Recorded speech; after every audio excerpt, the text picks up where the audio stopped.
পইতেটা থাকে তাতে কটা সুতো থাকে তো সাধারণত? ব্রাহ্মণের কাঁধের পইতেতে কটা সুতো থাকে বাবা? 9টি সুতো। তাহলে যারা ব্রাহ্মণ আছেন তারা আমাকে যেন গালমন্দ করবেন না, যদি করেন বাড়ি গিয়ে, এখানে না। আমি বলছি, ব্রাহ্মণ তার কাঁধের পইতেটাকে যতবার দেখবে ততবার তার 9টি গুণের কথা মনে পড়বে। ওই 9টি সুতো এমনি এমনি থাকে না বাবা।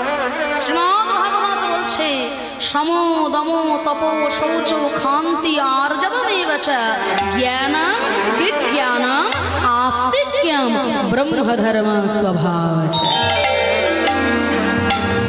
সম অন্তরিন্দ্রিয়কে সংযম, দম বহিরিন্দ্রিয় সংযম, তপ তপস্যা, ক্ষান্তি ক্ষমা করা, আর্জবমেব চ সরলতা, জ্ঞানম শাস্ত্র জ্ঞান, বিজ্ঞানম শাস্ত্রের অতীত জ্ঞান, আস্তিক্যম বিশ্বাস রাখা। সম দম তপ শৌচ ক্ষান্তি আর্জবমেব চ জ্ঞানম বিজ্ঞানম আস্তিক্যম ব্রহ্মধর্ম স্বভাব।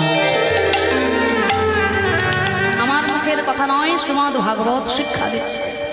এই 9টি গুণ কিঞ্চিত রূপেও যদি কোনো ব্রাহ্মণের মধ্যে বিদ্যমান থাকেন, তিনি হবেন বর্ণশ্রেষ্ঠ। স্বয়ং ভগবান পর্যন্ত ব্রাহ্মণকে পূজার আসন দিয়েছেন বাবা। ব্রাহ্মণ যেমন তেমন বিষয় নয়। স্বয়ং ভগবানকে প্রণাম করতে যাবেন, ভগবানের প্রণাম মন্ত্রটা বলে দেখুন, নম ব্রহ্মণ্য দেবায় গো ব্রাহ্মণ হিতায় জগৎ হিতায় কৃষ্ণায় গোবিন্দায় নমো নমঃ। তাহলে গোমাতা এবং ব্রাহ্মণ, গরু এবং ব্রাহ্মণ দুজনকেই ভগবান উচ্চ আসন, পূজার আসন দিয়েছেন, কিন্তু জানতে হবে কোন ব্রাহ্মণ। যে ব্রাহ্মণ দিক বিদিক জ্ঞান শূন্য হয়ে দিনের শেষে নর্দমার ধারে উল্টে পড়ে থাকে, ওই ব্রাহ্মণ নয়। যে ব্রাহ্মণের মুখে নিয়মিত বেদ মন্ত্র উচ্চারণ হবে। আজকের দিনে ব্রাহ্মণের মুখে বেদ মন্ত্র তো দূরের কথা, কজন ব্রাহ্মণের বাড়িতে বেদ উপনিষদ আছে, এটাই চিন্তার বিষয়।